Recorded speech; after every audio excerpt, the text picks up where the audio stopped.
আয়নাঘর মানে 5 foot by 3 foot লোহার খাঁচা, সেখানে চিড়িয়াখানা, বাঘ ভালুক বানর এগুলো রাখা হয়।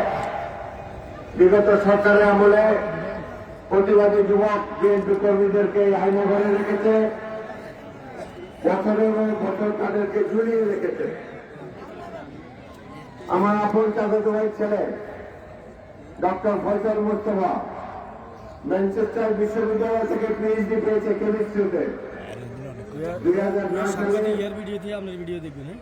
ঢাকা বিমানবন্দরে এসেছে, ম্যানচেস্টার থেকে পুলিশ তাকে গ্রেফতার করেছে। বলে সে নাকি জঙ্গি, এই জঙ্গি দলের নেতা নাকি আমি। সে আমার সেকেন্ড ইন কমান্ড। দৌলত খাতে একটা এতিমখানা সে করেছে, ওইখানে নাকি জঙ্গিদের ট্রেনিং দেওয়া হয়। একটা বছর তাকে সেখানে ঝুলিয়ে রেখেছে, মারপিট করেছে। সে ব্রিটিশ নাগরিক। অবশেষে ইংল্যান্ডের সরকার হস্তক্ষেপ করে কোন ক্রমে তাকে ছুটিয়ে এনেছে। আমাদের এমপি ইলিয়াস আলী গুম, গুম শব্দ আগে বাংলাদেশের মানুষ জানত না। এদেরকে শেখ হাসিনা এবং তার দোসররা প্রতিবাদী কণ্ঠস্বর স্তব্ধ করার জন্য বাড়ি থেকে ধরে নিয়ে যেত, আর তার কোনো হদিস পাওয়া যেত না। তাকে গুলি করে পেট কেটে পেটের মধ্যে সিমেন্টের বস্তা বেঁধে নদীতে ডুবিয়ে দেওয়া হতো।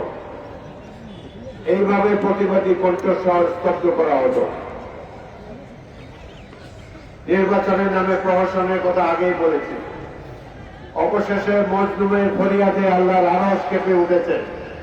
আল্লাহ তাআলা এদের উপরে গজব নাযিল করেছেন, সেই কারণে দেশ ছেড়ে তাদেরকে পালিয়ে যেতে হয়েছে। 2001 সালে আমার বিরুদ্ধে তোফায়েল সাহেব দাঁড়িয়েছিলেন, এখান থেকে আওয়ামী লীগের নেতা। আমার অর্ধেক ভোটও পান নাই। তখন শেখ হাসিনা স্থির করল যে 6 বার এমপি সাহেব, হাফিজ সাহেব এমপি হয়ে গিয়েছে, ভোটে হারানো যায় না, অতএব আগামী নির্বাচনে রামদা দিয়ে কুপিয়ে তাকে শিক্ষা দেওয়া হবে।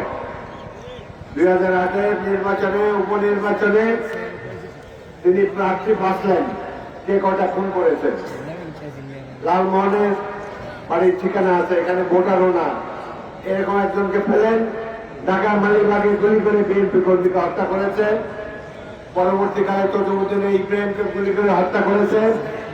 এই 2 হত্যাকাণ্ডের পারদর্শিতার কারণে তাকে আমার বিরুদ্ধে প্রার্থী করা হয়েছে 2010 সালের উপনির্বাচনে। সেই নির্বাচনে ঢাকার থেকে 8টা মাইক্রোবাসের সন্ত্রাসী নিয়ে এসেছে। লালমোহন কলেজের সামনে 8টা মাইক্রোবাস পার্ক করা ছিল। বিকাল 3টার দিকে এই ডাকাইয়া সন্ত্রাসীরা বেরোত, তাদের হাতে তালিকা, আমার এজেন্ট করা হয়েছে আগের নির্বাচনে। তাদের বাড়িতে গিয়ে বাড়িঘর কুপিয়ে মহিলাদেরকে নির্যাতন করে, পুরুষদেরকে আহত করে, এইভাবে তারা নির্বাচন জিতেছে।